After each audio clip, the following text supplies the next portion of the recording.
Hello, easy ആയിട്ട് പെട്ടെന്നൊരു chicken കറി ഉണ്ടാക്കാൻ വേണ്ടി പോവുകയാണ്. ഇതിനായിട്ട് ഞാൻ ഒരു ചിക്കൻ നല്ലപോലെ കഴുകി വൃത്തിയാക്കി എടുത്തിട്ടുണ്ട്. കറി പീസായിട്ട് കട്ട് ചെയ്തതാണ്. അതുപോലെ ഒരു 2-3 സവാളയും നല്ലപോലെ കഴുകി വൃത്തിയാക്കി അത് ചെറുതായിട്ട് അരിഞ്ഞെടുക്കുക.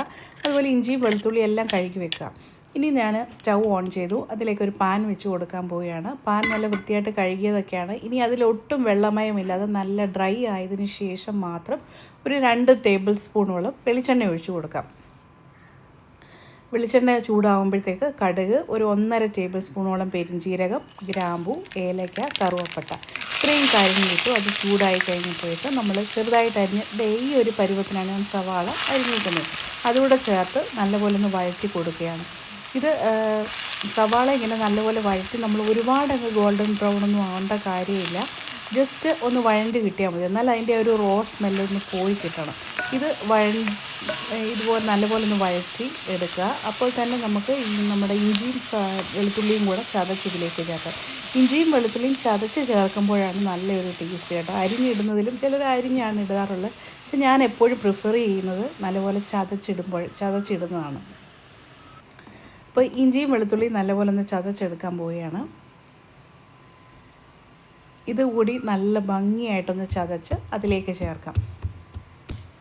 പേസ്റ്റാക്കി വേണമെങ്കിലും ചേർക്കാൻ കേട്ടോ. അത് നിങ്ങളുടെ കയ്യിൽ ഇഞ്ചിയും വെളുത്തുള്ളിയും പേസ്റ്റ് ആണെങ്കിൽ അത് ചേർത്താലും മതി. ഇല്ലെങ്കിൽ ഇങ്ങനെ ചതച്ചത് ഏതാണെന്ന് വെച്ചാൽ നിങ്ങൾ ഇഷ്ടം പോലെ ചെയ്യാം.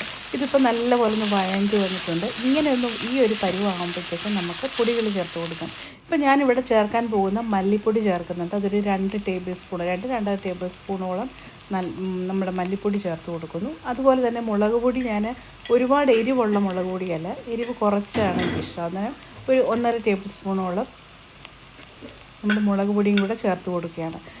പച്ചമുളക് വേണമെങ്കിൽ നിങ്ങൾക്ക് ചേർക്കാം കേട്ടോ. ഞാൻ എരിവ് അത്ര പ്രിഫർ ചെയ്യാത്തത് കൊണ്ടാണ് പച്ചമുളക് ചേർക്കാനത്. എരിവ് ആവശ്യമുള്ളവർക്ക് പച്ചമുളകും കൂടെ ചേർത്താൽ നല്ലതായിരിക്കും. വഴറ്റുമ്പോൾ നമ്മൾ ആദ്യം തന്നെ സവാളയുടെ കൂടെ ചേർത്ത് കൊടുക്കണം. ഇനി ഇതിലേക്ക് ഞാൻ ചേർക്കാൻ പോകുന്നത് ചിക്കൻ മസാലയാണ്. അതൊരു ഈസ്റ്റേണിൻ്റെ ചിക്കൻ മസാലയാണ് ചേർക്കുന്നത്. ഇത് ചേർത്താൽ ഒരു നല്ലൊരു രുചിയൊക്കെ കിട്ടും. അതുകൊണ്ടാണ് ഇത് ചേർക്കുന്നത്. നിങ്ങളുടെ കയ്യിൽ ഇപ്പം നമ്മൾ വീട്ടിൽ പൊടിച്ചെടുക്കുന്ന ഗരം മസാലയുടെ പൗഡർ ഉണ്ടല്ലോ, അതാണ് നിങ്ങളുടെ കയ്യിലുള്ളതെങ്കിൽ അത് ചേർത്താലും മതി. ഇത് കമ്പൽസറി ഒന്നുമല്ല. അപ്പോൾ ഞാൻ ഈ ഒരു കറിയുടെ ഈ ഒരു ടേസ്റ്റ് കിട്ടണമെങ്കിൽ ഈ ഒരു മസാല ചേർക്കണം കേട്ടോ. ഈ ഒരു മസാല ഞാൻ ഒരു 1.5 ടേബിൾ സ്പൂണോളം നമ്മുടെ ചിക്കൻ മസാലയുടെ പൊടി കൂടെ ചേർത്ത് കൊടുത്തിട്ടുണ്ട്. ഇനി ഇത് നല്ലപോലെ ഒന്ന് വഴറ്റി ഇതിൻ്റെയും നല്ല ആ മസാലയുടെ പച്ചമണമൊക്കെ പോയി ഒരു റോസ്റ്റഡ് ഒരു സ്മെല്ല് വരണം. ആ ഒരു പരുവം വരെ നല്ലപോലെ റോസ്റ്റ് ചെയ്തെടുക്കുക. ഇനി ഇത് റോസ്റ്റായി കഴിഞ്ഞു. ഇനി നമുക്ക് ചിക്കൻ ചേർത്ത് കൊടുക്കണം. ചിക്കൻ ഞാൻ നല്ല മഞ്ഞളും ഉപ്പും ഒക്കെ ഇട്ട് നല്ല വൃത്തിയായിട്ട് കഴുകി വെച്ചിരിക്കുക കേട്ടോ. അത് ഇതിലേക്ക് ചേർത്ത് കൊടുക്കുക. ഇപ്പം ഞാനിവിടെ കട്ട് ചെയ്തെടുത്തേക്കുന്ന തീരെ ചെറിയ പീസല്ല, ഒരുപാട് ഇതിപ്പോൾ ഒരു ബിരിയാണി കട്ടിൻ്റെ സൈസിലുള്ള പീസസാണ്. നിങ്ങൾക്ക് ഈ ചെറിയ പീസ് നമ്മുടെ കറിക്കട്ടിൻ്റെ പീസ് ഉണ്ടല്ലോ, അത് ചേർത്താലും മതി കേട്ടോ. അങ്ങനെ ചേർത്താലും മതി, അത്രയും വലിയ പീസ് വേണമെന്നില്ല.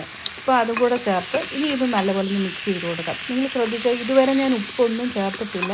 ഇനി ഇത് നല്ലപോലെ ഈ മസാലയുമായിട്ടൊന്ന് നല്ലപോലെ പുരട്ടി, അതായത് നല്ലപോലെ പുരട്ടി മിക്സ് ചെയ്ത് എടുത്ത് വഴറ്റിയതിന് ശേഷം ഇനി ഇത് ഞാൻ അടച്ചു വെക്കാൻ പോവുകയാണ്. അടച്ചു വെച്ച് കുറച്ച് വെള്ളം ഇതിൽ നിന്ന് ഊറി വരുമല്ലോ, ഊറി വന്ന് അതൊന്നുകൂടെ ഒന്ന് ഇളക്കി മറിച്ചിട്ടതിന് ശേഷമാണ് ഉപ്പ് ചേർക്കാൻ പോകുന്നത്.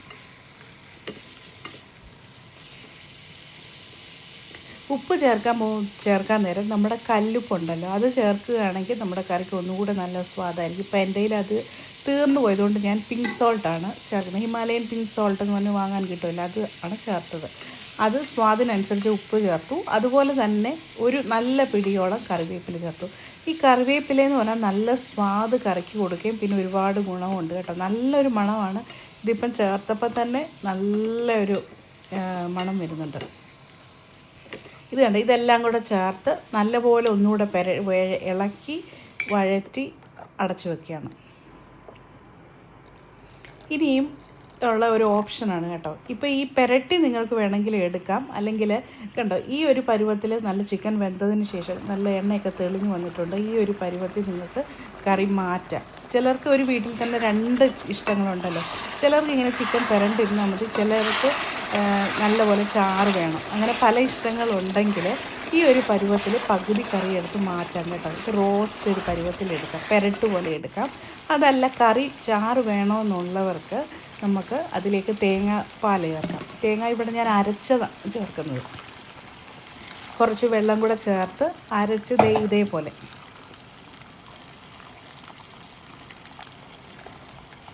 അന്നേരം ഈ തേങ്ങാപ്പാലും കൂടെ ചേർത്ത് നല്ലപോലെ മിക്സ് ചെയ്ത് ചാറ് പരുവത്തിന് എടുക്കുക.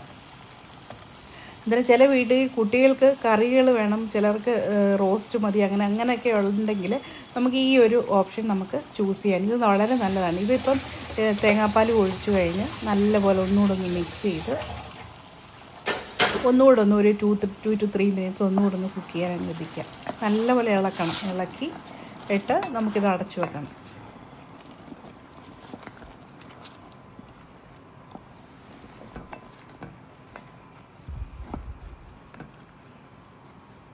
കണ്ടോ, ഇപ്പം തന്നെ നല്ലൊരു ഗ്രേവി പരുവത്തിലായി കിട്ടിയിട്ടുണ്ട്. ഇത് നമുക്ക് ചോറിൻ്റെ കൂടെ കഴിക്കാനും അതുപോലെ ചപ്പാത്തിയുടെ കൂടെ കഴിക്കാനും എല്ലാത്തിൻ്റെയും നൂൽ പൊറോട്ടയുടെ കൂടെ കഴിക്കാനും ഒക്കെ നല്ലതാട്ടോ. അപ്പോൾ എല്ലാവരും ട്രൈ ചെയ്ത് നോക്കണം. കറി ഇവിടെ റെഡി ആയിട്ടുണ്ട്. നല്ല ടേസ്റ്റി, എല്ലാം പാകത്തിനായിട്ടുണ്ട്. അപ്പം വീഡിയോ ഇഷ്ടപ്പെട്ടുവെങ്കിൽ ലൈക്ക് ചെയ്യാനും കമൻറ്റ് ചെയ്യാനും സബ്സ്ക്രൈബ് ചെയ്യാനും മറക്കല്ലേ. ബൈ.